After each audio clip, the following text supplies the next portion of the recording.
오늘 이 본문 말씀 가지고 위대한 삶의 비밀이라는 제목으로 같이 말씀을 나누도록 하겠습니다.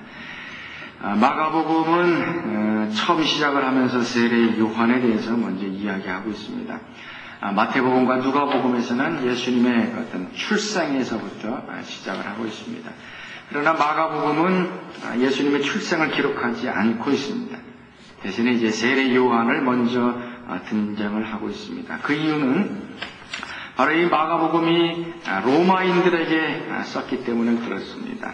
당시 이 로마인들에게 있어서는 이 왕이 어떤 것을 출정하기 전에 반드시 먼저 어떤 그 사신을 보내게 됩니다. 그래서 그 도착하게 될 그 지방에 가서 먼저 왕이 도착한다는 사실을 알고, 그리고 그 사람들이, 그 지방관들이 그 왕이 오실 것을 준비하도록 하는 일들이 있었습니다.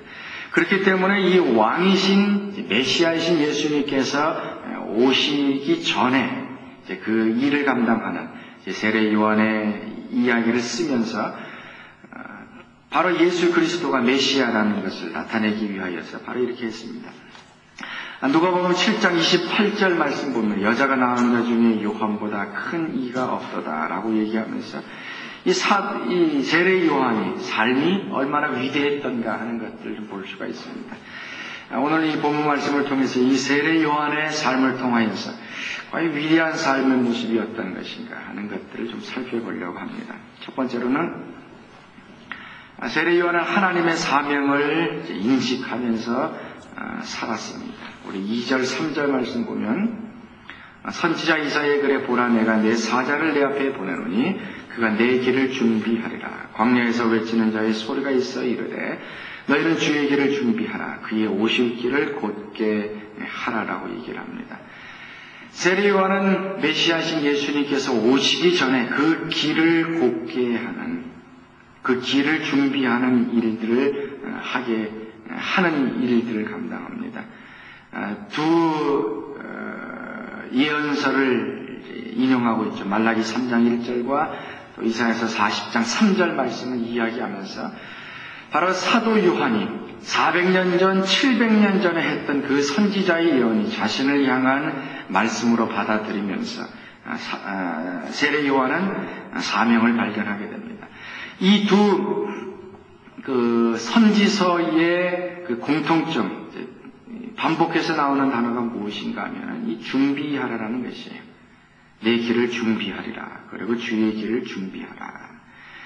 바로 이 세례 요한은 예수님의 오실 길을 준비하는 그 사명을 발견을 했습니다. 그래서 세례 요한이 한 것이 무엇인가 하면 요단강에서 세례를 베풉니다. 그것은 회개케 하는 그런 세례를 베풀어요. 이 세례를 베푼다는 것은 그때 당시에 비유대인들, 이방인들에게 유대계로 개종하기 위하여서 세례를 이제 베풀었습니다. 그러나 이 유대인들을 향해서는 세례를 베풀지 않았죠. 그러나 이 세례 요한은 그 세례를 유대인들에게 적용하면서 이것은 죄사함을 받게 하는, 자신의 그 잘못들, 자신의 하나님 말씀대로 살지 못했던 것들을 내놓으면서 하나님 앞에 용서를 받고 다시 한번 하나님의 말씀대로 살려고 하는 그 결단의 표시로 이 세례를 주었던 것입니다. 그러면서 이 세례 요한은 하나님의 사자, 그러니까 보라 내가 내 사자를, 메신저를 보내겠다라고 하면서 왕 앞에서, 메시아 앞에서 주의 길을 예비하는 주의 사자의 사명을 발견하며 그 일들을 감당하게 되었던 것입니다. 사람은 세 번 태어난다 그러죠. 첫 번째는 육적으로 태어나는 것입니다. 우리 육적인 출생일이 있어요. 어머니 뱃속에서 태어나는 것이. 그리고 두 번째로 태어나는 것은 영적으로 태어나는 것입니다. 거듭남이라고 그러죠. 예수 그리스도를 영접하면 우리가 그때에 영적으로 거듭나게 됩니다. 그리고 세 번째로 태어나게 되는 것은 우리가 사명을 발견할 때에 다시 한번 태어납니다. 예수 그리스도를 영접해요. 예수님이 나의 구주신 것을 알아요. 내가 예수 그리스도의 보혈로 깨끗함을 받았다는 것을 알아요. 그리고 하나님께서 나에게 은혜를 주셨고 또 성령의 은사도 주시고 열정을 주셨기 때문에 하나님께서 나에게 맡겨신 어떤 일이 있다는 것을 발견해요. 그래서 그 사명을 발견하는 그때 그 사람은 새롭게 다시 태어나게 되어집니다. 우리가 이 사명이라고 얘기하면 굉장히 큰 것으로 생각을 해요. 그러나 큰 일이 아닙니다. 느헤미야 우리 잘 알고 있죠. 바벨론 포로로 잡혀갔어요. 그리고 바벨론 그 궁에서 술 맡은 관원으로서 아주 고위직에 일을 했던 사람입니다. 이제 70년의 포로 기간이 차고서 이스라엘 백성들이 바벨론에서 예루살렘으로 되돌아갑니다. 그리고 되돌아가서 예루살렘 성전을 재건을 해요. 그러나 아직까지도 예루살렘 그 성벽은 불이 탄 채로 70년이 지난 후에도 아직까지도 재건하지 못하고 그냥 무너져 있는 그런 상태였어요. 자신의 그 동생이었던 하나니가 와서 그 예루살렘 성벽이 아직까지도 불탄 상태로 재건되지 못했다는 얘기를 듣고서 이 느헤미야는 수일 동안 슬피 울면서 하나님 앞에 금식을 합니다. 그리고 나서 자신을 이 예루살렘에 보내서 예루살렘 성벽을 재건하는 그 일들을 하겠다고 자신을 파송하게 됩니다. 모든 사람들이 알고 있었던 일이었어요. 예루살렘 성벽이 70년 동안 무너져 있다는 것, 모든 사람들이 다 알고 있었던 것이에요. 그러나 그 평범한 그 사실이 이 느헤미야에게 있어서는 가슴이 메어지는, 자신이 반드시 해야 할 그 어떠한 사명으로 발견하게 되어지고 결국 예루살렘의 총독으로 파견되어지면서 52일 동안에 그 예루살렘 성벽을 다시 재건하는 그런 사명을 하게 되었던 것입니다. 모세도 마찬가지였죠. 40년 동안 그 애굽의 궁전에 있었고 또 40년 동안은 그 광야에서 지내다가 80세가 되었을 때 가시떨기 나무에서 하나님의 음성을 듣습니다. 그리고 자신의 백성인 이스라엘 백성들을 출애굽하게 되어지는 하나님의 소명의 음성을 듣게 되어집니다. 이 소명이라는 책에서 로버트 허드넷이라는 사람은 사명을 이렇게 정의를 합니다. 사명이란 삶의 현장에서 듣는 하나님의 음성이다라는 것입니다. 삶의 현장에서 듣는 하나님의 음성이다. 쉽게 얘기하면 우리 일상적인 삶 속에서 하나님께서 세미하게 말씀해 주시고 그것을 우리가 깨닫게 되어지는 것, 그것이 사명이다라는 것이.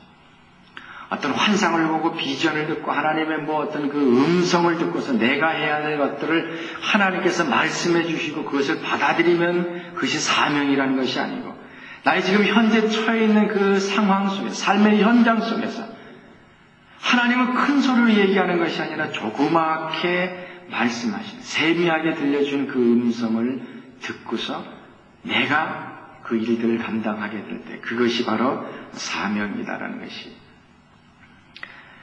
영국의 1970년대에 산업혁명이 일어났습니다. 근데 남자들은 다 실업자가 되어지고 반대로 이제 부녀자들, 여자들과 어린아이들이 공장에 가서 일을 하게 되어지는 일들이 일어나게 돼요. 근데 주일날 보니까 많은 어린아이들이 길거리에서 그냥 노는 것을 발견합니다. 그때 한 사람, 호레스 브루셀이라는 사람이 주일날 어린아이들이 길거리에서 놀고 있는 모습들을 바라보면서 마음이 아파요. 그래서 그 어린아이들을 주일날 모아놓고 하나님의 말씀을 가르치기 시작을 했습니다. 한 번, 두 번 시작하면서 그것이 계속 발전된 것이 오늘날 주일학교의 시작이었습니다. 오늘 우리가 어린아이들을 가르치고 우리 2세들에게 하나님의 말씀을 가르치는 것이 어디서부터 시작되었는가 하면은 길거리에서 어린아이들이 그냥 버려져 있던 것, 그냥 아무 할 일 없이 있는 것들을 바라보면서 한 사람이 그 아이를 불러 모으고 하나님의 말씀을 가르치고 예배하고 또 하나님을 가르쳤던 그 일에서부터 주일학교가 시작되어졌던 것입니다. 이 호레스 브레시라는 사람은 이 주일학교의 역사를 시작하면서 어떤 하나님의 큰 것을 발견한 것이 아닙니다. 그냥 일상적인 삶 속에서 자신의 눈에 비치는 것 속에서 자기가 해야 될 일들을 단순하게 했던 것이었습니다. 어떤 그 여인은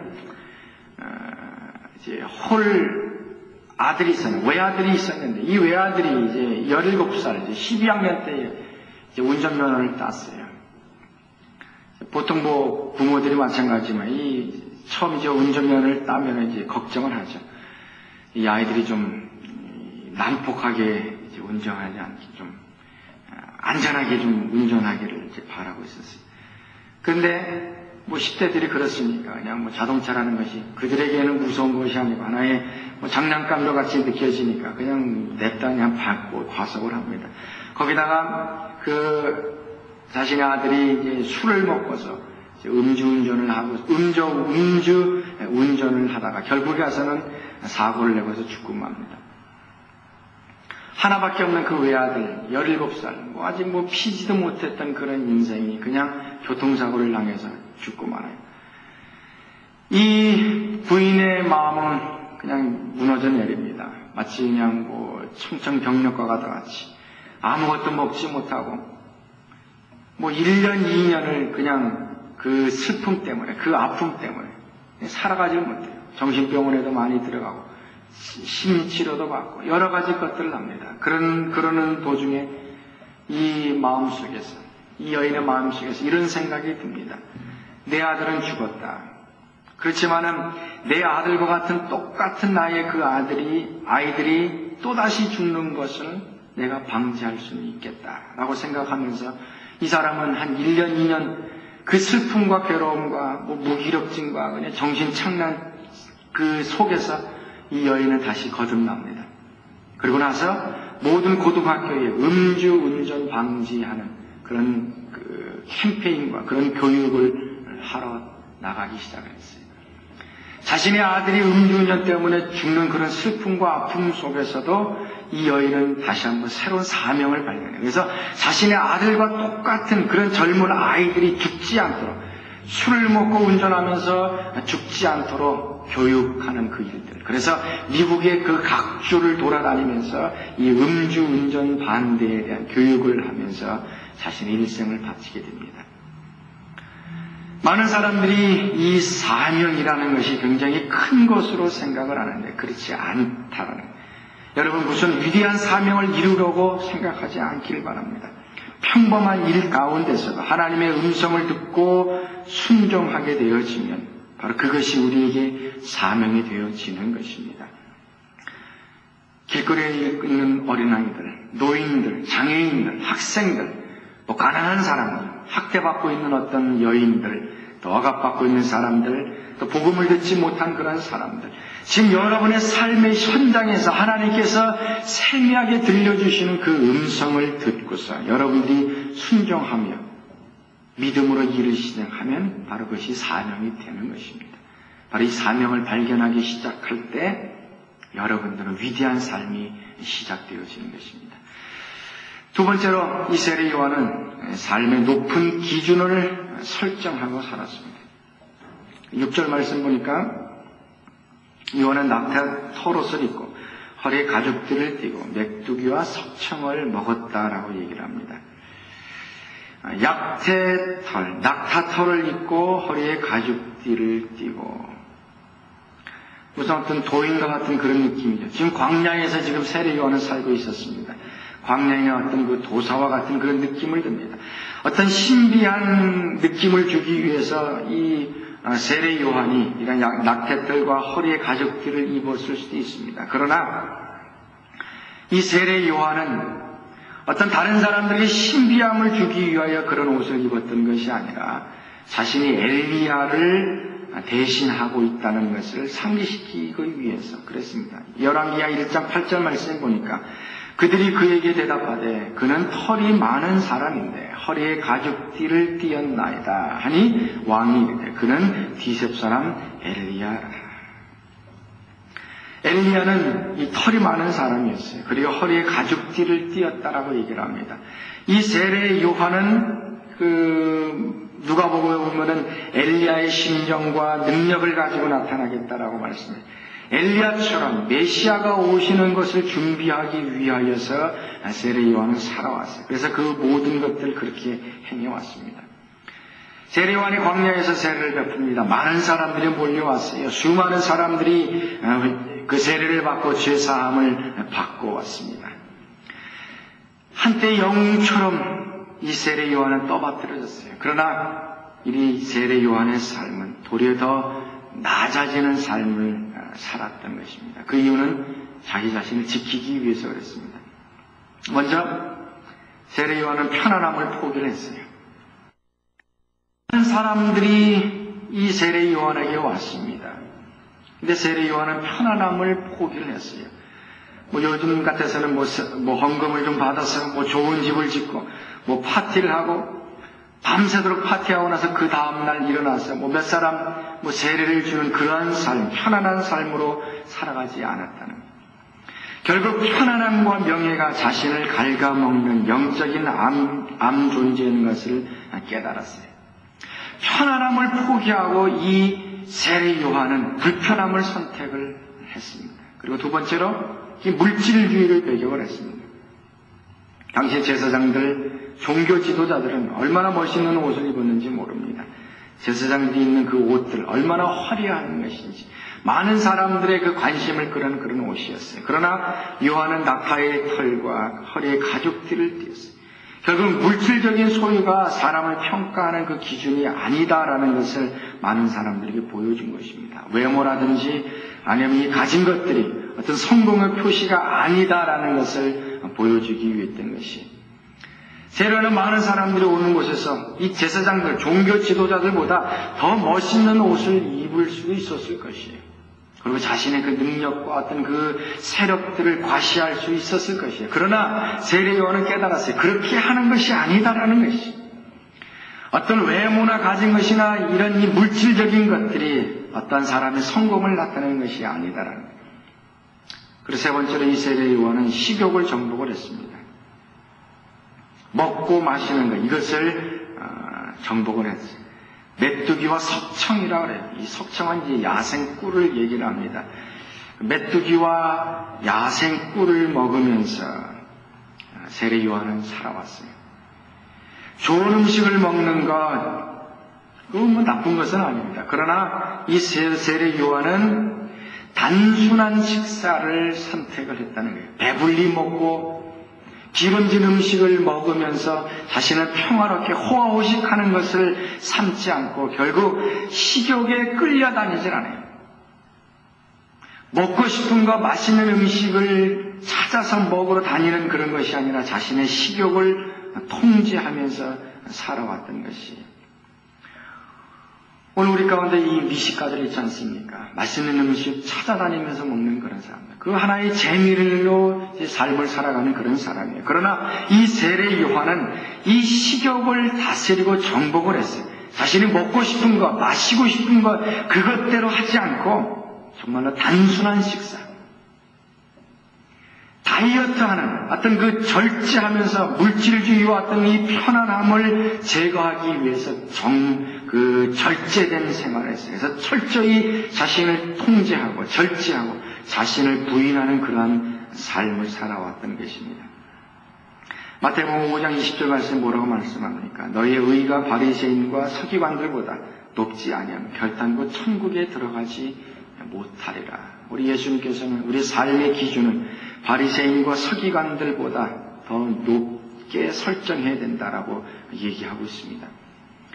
세례 요한은 자신의 그 성공 가운데서도 사명 가운데서 삶의 기준을 높게 설정했어요. 그리고 그 삶 그대로 살아가려고 노력을 했던 사람입니다. 지금 여러분은 어느 정도의 삶의 기준을 세우고 살아가고 있습니까? 어떤 삶의 그 기준을 놓고 살아가고 있느냐, 그 기준에 따라서 우리의 삶이 틀립니다. 학교에서 여러분의 자녀가 성적을 받아왔어요. 80점을 받아왔습니다. 자, 80점을 받았어요. B입니다. 그러면 여러분은 그걸 잘했다라고 할 것입니까? 아니면은 못했다라고 할 것입니까? 두 가지로 나눠지겠죠. 잘했다라고 얘기하는 사람과 못했다라고 하는 사람의 그 기준은 어디 있는가? 기준을 어디에다 설정해놨느냐. 그 아이가 60점 맞을 걸로 기대를 설정해놨으면 80점은 잘 맞은 것이죠. 그러나 그 아이가 90점, 100점 맞을 아이라고 기준을 세워놨을 때에 80점을 맞으면 그 아이는 낮게 잘못 맞아온 것이죠. 오늘 우리의 삶도 마찬가지예요. 나중에 기준을 설정해 놓고 살게 되어지면 그냥 그저 그러한 삶만, 평범한 삶을 살아가게 되어져 있어요. 그러나 지금보다 한 단계 높은 삶의 기준을 설정해 놓게 되어지면 우리의 삶은 좀 더 높은 삶으로 가게 되어지는 것입니다. 오늘 여러분들 얼마나 자기훈련을 하고 있습니까? 이 골프계의 그 신화 같은 황제 타이거 우즈, 그 사람이 그렇게까지 되기까지는 매일같이 새벽에 일어나서 수천 번의 그 스윙을 하는 자기 훈련이 있어요. 10번, 100번이 아니고 수천 번을 매일같이 반복하는 그런 스윙을 해왔다라는 얘기예요. 자신에게 높은 기준을 설정해 하루에 100번 스윙한다는 것이 아니라 하루에 1000번, 2000번 스윙하는 높은 기준을 세워놓으니까 그 기준에 맞게끔 자신의 삶이 이끌어져 가는 것입니다. 오늘 여러분들은 어떠세요? 주일날 한 번 와서 예배 드리는가? 그것을 여러분들 기준 세워놓고 만족하고 있지 않습니까? 하루에 성경 10분 읽는 거, 그거 바쁜데, 내가 피곤한데, 무슨 성경 읽을 그런 시간이 있냐? 성경 10분 읽으면은 괜찮다. 그 기준 놓고 세우고 있습니까? 기도하는 건 하루에 5분이면 충분하지. 그 기준 놓고 여러분들이 5분 기도하게 되어지면 여러분들의 삶은 거기에 맞춰지는 삶을 살게 돼요. 그러나 성경 읽을 때 내가 1시간을 읽겠다. 기도할 때 내가 2시간을 기도하겠다라고 기준을 높게 세워놓고 그것을 따라 살아가기 시작하면 여러분들은 그런 높은 기준에 맞춰서 그런 삶을 살아가게 되어지는 것입니다. 여러분의 삶의 기준을 좀 높일 수 있기를 바랍니다. 오늘 많은 사람들 그냥 평범하게 살아가게끔 그냥